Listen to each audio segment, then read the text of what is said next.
आपने अक्सर महसूस किया होगा कि जो लोग अच्छे काम करते हैं और हमेशा सबका अच्छा सोचते हैं वही लोग जीवन में सबसे अधिक परेशान रहते हैं। वहीं जो लोग बुरा काम करते हैं वो अपना जीवन खुशी और चैन से जी रहे होते हैं। अच्छे काम करने वालों को आखिर इतनी परीक्षा क्यों देनी पड़ती है, जबकि जो अधर्म की राह में है वही अधिकतर खुश रहते हैं और जिंदगी का लुत्फ उठा रहे होते हैं। अगर आपके मन में भी यह सवाल कभी आया हो तो आज हम आपको जवाब देंगे। जवाब वो है जो भगवत गीता में लिखा है और श्री कृष्ण ने अर्जुन को दिया। भगवत गीता में वर्णित कथा के अनुसार जब भी अर्जुन के मन में कोई दुविधा उत्पन्न होती थी तो वो श्री कृष्ण के पास पहुंच जाते थे। एक बार की बात है, अर्जुन श्री कृष्ण के पास जाकर कहते हैं कि वो किसी बात को लेकर परेशान है और इसका जवाब वो श्री कृष्ण से चाहते हैं। श्री कृष्ण ने पूछा, सवाल क्या है? अर्जुन ने कहा, मुझे यह जानना है कि अच्छे लोगों के साथ हमेशा बुरा ही क्यों होता है, वही बुरे लोग खुशहाल होते हैं। अर्जुन के मुंह से ऐसी बातें सुनकर श्री कृष्ण मुस्कुराए और कहा, मनुष्य जैसा सोचता है और महसूस करता है वैसा कुछ नहीं होता, बल्कि अज्ञानता की वजह से वो सच्चाई नहीं समझ पाता। अर्जुन उनकी ये बात समझ नहीं पाए। इसके बाद श्री कृष्ण ने उन्हें समझाने के लिए क्या कहा वो जानते हैं। श्री कृष्ण ने अर्जुन से कहा, पार्थ, मैं तुम्हें एक कथा सुनाता हूँ। उसे सुनकर तुम समझ जाओगे कि हर प्राणी को उसके कर्म के हिसाब से ही फल मिलता है। प्रकृति हर किसी को अपनी राह चुनने का मौका देती है।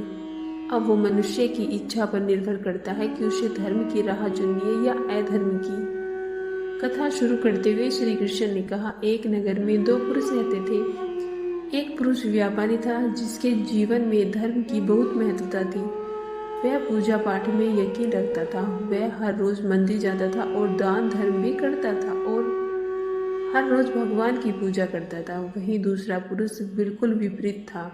वह हर रोज मंदिर तो जाता था लेकिन पूजा करने नहीं बल्कि मंदिर के बाहर से जूते चप्पल चुराने, उसे दान और धर्म से कोई लेना देना नहीं था। समय बीतता गया और एक दिन बहुत जोर की बारिश हो रही थी। इस वजह से मंदिर में पुजारी के अलावा कोई नहीं था। यह बात जब दूसरे पुरुष को पता चली तो उसने सोचा कि यह सही मौका है मंदिर का धन चुराने का। पंडित से नजर बचाकर उसने मंदिर का सारा धन चुरा लिया। उसी समय धर्म और कर्म में विश्वास रखने वाला व्यक्ति भी मंदिर पहुंचा। दुर्भाग्य से मंदिर के पुजारी ने उसे ही चोर समझ लिया और चिल्लाने लगा। वह लोग एकत्रित हो गए और उसे बहुत मारा। किसी तरह वो खुद को बचाते बचाते वहां से निकला तो दुर्भाग्य ने उसका साथ वहां भी नहीं छोड़ा। मंदिर के बाहर वो एक गाड़ी से टकरा गया और घायल हो गया। फिर वो व्यापारी लड़खड़ाते हुए घर जाने लगा तो रास्ते में उसकी मुलाकात उस पुरुष से हुई जिसने मंदिर से धन चुराया था। उसने कहा, आज तो मेरी किस्मत चमक गई, एक साथ इतना सारा धन मिल गया। ये सब देखकर उसे बहुत बुरा लगा और उसने अपने घर से भगवान की सारी तस्वीरें निकाल दी। कुछ सालों बाद दोनों पुरुषों की मृत्यु हो गई। मरने के बाद जब दोनों पुरुष यमराज के पास पहुंचे और भले पुरुष ने दूसरे व्यक्ति को देखा तो उसे बहुत गुस्सा आया। उसने क्रोधित होकर यमराज से पूछ लिया, मैं तो हमेशा अच्छे कर्म करता था, दान में विश्वास रखता था, उसके बदले जीवन भर मुझे अपमान और दर्द ही मिला। और इस व्यक्ति ने हमेशा बुरे कर्म किए, फिर भी इसे नोटों से भरी पोटली, आखिर ऐसा भेदभाव क्यों? इस पर यमराज ने कहा, पुत्र, तुम गलत समझ रहे हो।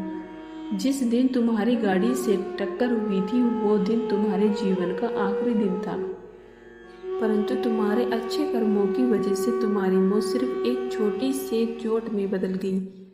तुम इस दुष्ट व्यक्ति के बारे में जानना चाहते हो। दरअसल इसके भाग्य में राजयोग था, मगर इसके कुकर्मों और अधर्म की वजह से वो सिर्फ एक छोटी सी धन की पोटली में बदल गया।